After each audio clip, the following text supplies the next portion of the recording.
Here's our brand new One Show structural engineer explaining some of the secrets behind skyscrapers. Apparently, it's all down to some very clever design from Sue's neck of the woods. Oh. My name is Roma Agarwal.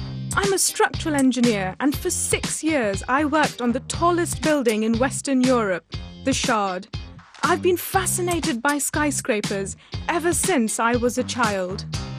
What might come as a surprise is that some of the key engineering innovations that made the modern skyscraper possible were pioneered not here in London or New York or Chicago, but here in Merseyside. This is the Oriel Chambers. It was designed by the Liverpudlian architect Peter Ellis and built in 1864. It may just look like an average office block, but hidden within this building is one of the engineering innovations that's crucial to skyscraper design. Architect Matthew Ashton is showing me around. Nice to meet you.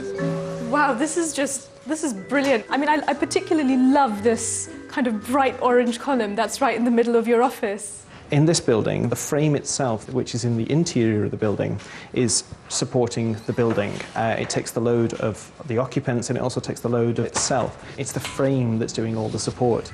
What made Oriel Chambers so pioneering is the hidden metal frame that runs throughout the building.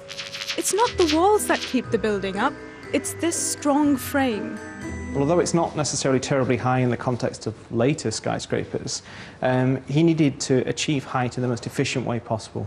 So by having a frame, it allows the walls to have the biggest possible windows. The design of Oriel Chambers inspired architects who went on to build the first American skyscrapers. And with that strong internal skeleton, they grew taller and taller.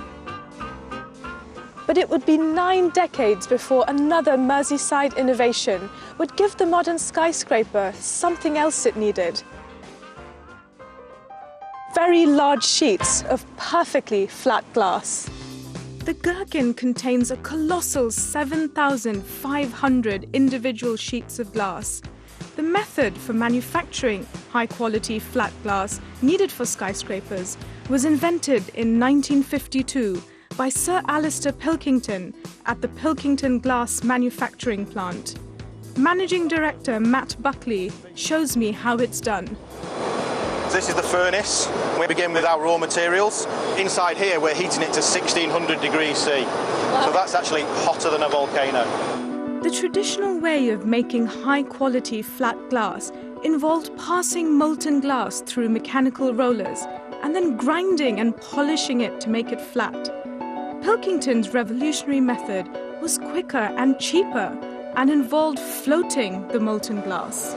So we've got a bit of a demonstration here, which we have, yes. I mean, the idea behind the float bath is that glass floats on molten tin in the same way that oil will float on water. So the glass is actually lighter and floats on top. The molten tin is denser. The tin is perfectly flat. Yeah. So the glass is actually perfectly flat. The idea of floating molten glass on molten tin to make it flat was groundbreaking. Nowadays, all glass for buildings is processed in this way. It's absolutely brilliant.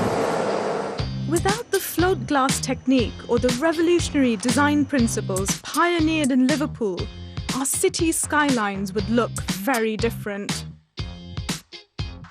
So there you are, Liverpool responsible for the first skyscraper.